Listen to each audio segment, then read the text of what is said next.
மக்கள் அனைவருக்கும் அஸ்ஸலாமு அலைக்கும் வரஹ்மத்துல்லாஹி வபரகாத்துஹு. வெகு நாட்களுக்கு பிறகு உங்களை சந்திப்பதில் மகிழ்ச்சி அடைகின்றேன்.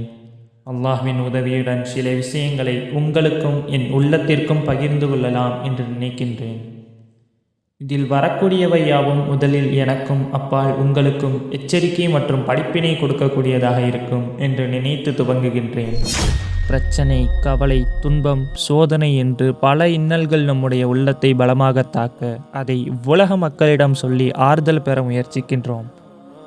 ஆனால் இப்படியெல்லாம் செய்வதால் அது உங்களுக்கு நிம்மதியை தேடித்தருமா என்று பார்த்தால் நிச்சயமாக இல்லை.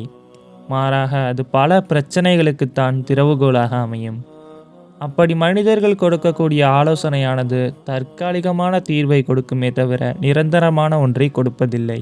இவ்வுலகத்தை படைத்து அனைத்து உயிர்களையும் பராமரிக்கக்கூடிய இறைவன் நம்முடைய அனைத்து பிரச்சனைகளையும் கேட்கக்கூடியவன் என்பதை மறந்துவிட்டோமா? நிச்சயமாக அல்லாஹ் தான் உங்களுக்கு அந்த சோதனையை கொடுப்பவன்.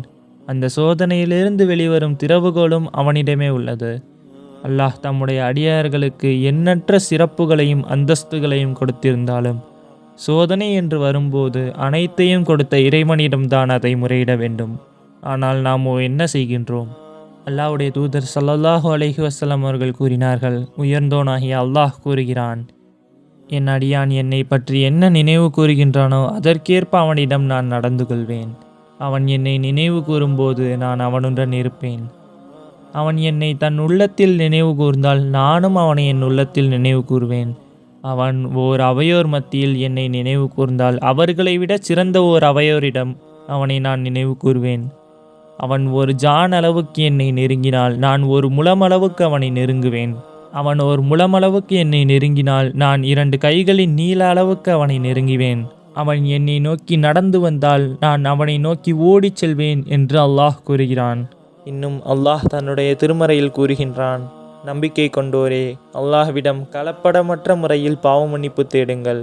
உங்கள் இறைவன் உங்கள் தீமைகளை அழித்து இன்னும் உங்களை சொர்க்கச் சோலைகளில் நுழையச் செய்வான் என்று கூறுகின்றான். சுப்ஹானல்லாஹ், அல்லாஹ் எத்தகைய நற்குணமுடையவனாகவும் இரக்க குணமுடையவனாகவும் இருக்கிறான். அப்படிப்பட்ட இறைவனை நினைவு கூறுவதற்கு தான் நாம் அலட்சியம் காட்டுகின்றோம்.